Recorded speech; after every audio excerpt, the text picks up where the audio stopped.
Andrea Gatto, conseiller expert en création d'entreprise et depuis 2 ans le référent région PACA de la mission entrepreneuriat qui comprend la création, la reprise et la transmission. Pour toutes les entreprises qui hésitent à vous contacter, que souhaitez-vous leur dire? Que nous sommes la porte d'entrée d'un entrepreneuriat, qu'on connaît l'écosystème et que s'ils ont une idée, un projet ou lancer une jeune entreprise mais sans avoir effectivement la base, de venir nous retrouver puisqu'on connaît l'écosystème. On est quand même l'institution qui a des entrepreneurs pour des entrepreneurs, donc l'expérience et le territoire et notre connaissance. Comment la CCI soutient les entreprises dans leur développement? La CCI accompagne les porteurs d'idées, les porteurs de projets, les entreprises, mais comme le dit souvent notre président, nous sommes là de l'idée jusqu'à la transmission. Donc nous avons des experts qui interviennent dans tous les domaines techniques, mais aussi humains, puisque quand même la ressource clé d'une entreprise, c'est l'humain avant tout, et soit sous forme de formation collective, d'ateliers, de webinaires, de formation et d'accompagnement individuel. L'anecdote que je peux vous donner, c'est que j'ai eu la chance d'accompagner une de nos élus qui voulait se reconvertir et développer une entreprise de son côté. Et donc, c'est toujours un plaisir d'avoir nos pairs à accompagner. Qu'est-ce qu'apporte la CCI aux entreprises? On apporte en termes de CCI déjà des points où les gens peuvent s'y retrouver, de l'écoute, de l'analyse, des études, mais surtout de comprendre le mécanisme du lancement d'une entreprise. Ça permet aussi de gens de ne pas leur porter de jugement, puisqu'on est au service des entreprises, donc on est là pour qu'ils les aident à le pérenniser et pas forcément à créer. Face à un problème complexe, comment intervenez-vous? Alors, le processus qu'on peut amener lorsqu'il y a des projets complexes, c'est déjà de comprendre qu'est-ce qui amène à la complexité. Donc on va recevoir les entreprises, on va les écouter en entretien individuel et après l'intérêt c'est de travailler la personnalisation en fonction de la complexité du projet.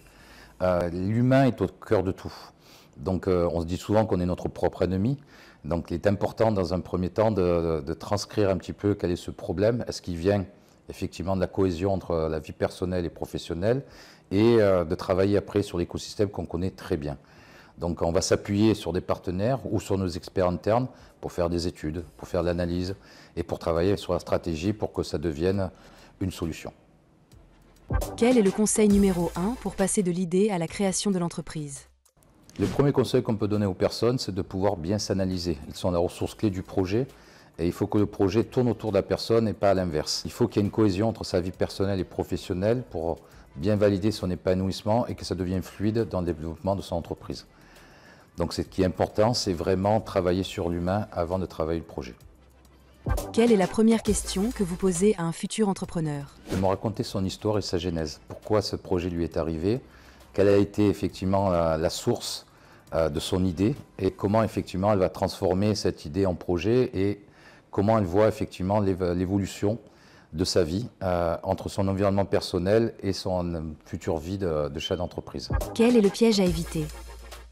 Essayer de comprendre quel est son statut juridique. Et effectivement, pour moi, je leur explique que sans avoir des éléments prépondérants au montage du projet, à connaître effectivement leurs ressources, leurs visions, leurs projections et leur épanouissement, d'avoir les chiffres sur toute la partie estimation, forcément, on va se retrouver à ne pas pouvoir les aider sans avoir d'éléments. Donc, il est important d'abord de bien préparer un projet pour arriver à répondre à cette question qui les obsède, mais qui comprennent après la suite toute l'ampleur et la complexité du choix juridique, fiscal et social.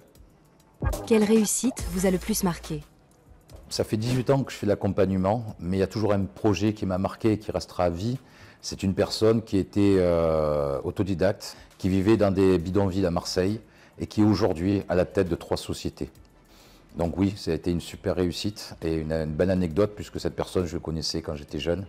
Et qui aujourd'hui il explose et il vend dans le monde entier ses produits. Quelles compétences pensez-vous être essentielles à l'entrepreneuriat? Alors il y a les compétences métiers, il y a les compétences de gestion qui sont super importantes justement pour comprendre le mécanisme du fonctionnement d'une entreprise. Après, je mettrai plutôt en avant les qualités de résilience, de persévérance, d'altruisme, d'empathie, d'ego. C'est important d'avoir toute cette requête autour de soi pour pouvoir bien se confronter aux problèmes et trouver les solutions pour mieux rebondir derrière. Que mettez-vous de vous dans votre métier? Ce que je mets de moi, c'est ma personnalité, mais surtout la profondeur que je mets à chaque fois que j'accompagne une personne, parce que j'aime bien m'accaparer et rentrer pour pouvoir construire et accompagner les gens comme si c'était mon propre projet.